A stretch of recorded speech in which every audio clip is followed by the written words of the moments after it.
बदलल ईमान तोहर आलहर सामान के करी नेवान हो। ज्यादा नहीं खा बोलो। सुनो सुनो ये जान कैसे बदलल ईमान तोहर आलहर सामान के करी नेवान हो। कब परेशानी बताओ मुँह खोली। साफ साफ बात बताओ, अहिरान संग रहू कि पसवान संग? अहिरान जी पर है मारो पसावान के गोली, मारो पसावान के गोली जाई ओही घर डोली, चहली जवानी यही लोगन खाता खोली। प्यार करी यार के भागावताड़ू हो, दोसरा के लभर बनावताड़ू हो। जान ई कौन खेला खेलावताड़ू हो, जान ई कौन खेला खेलावताड़ू हो। पसावान के गोली जाई ओही घर डोली, चहली जवानी यही लोगन खाता खोली।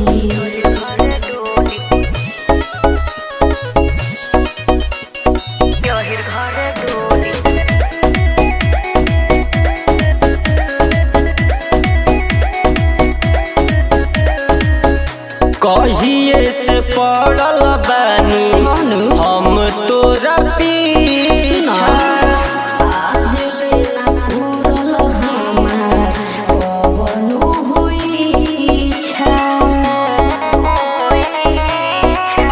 कौन गलती भइल बा ये दिल जान। सुना बनल चाहतानी हम अहिरानी, मन करे किली हम जहर आई घोली। हाँ त बोली ए जानहियो से बता दो केकरा संगे रहबू। जादो जी पर मारो पसावान के गोली, मारो पसावान के गोली जाई ओही घर डोली, चहली जवानी यही लोगन खाता खोली।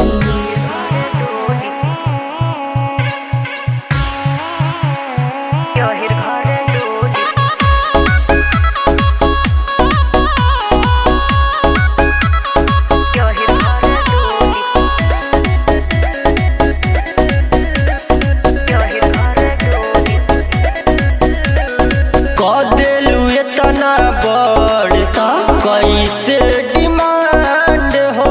सुनो होवे अहिरान ही तो जतिया बरांड हो। ए बाबू अरे अब से बोलो तोहर का बाई सुनो हट होने भागो हमसे बोलो जानी ज्यादा। रवि यार टीका देला हो किनके ई चोली।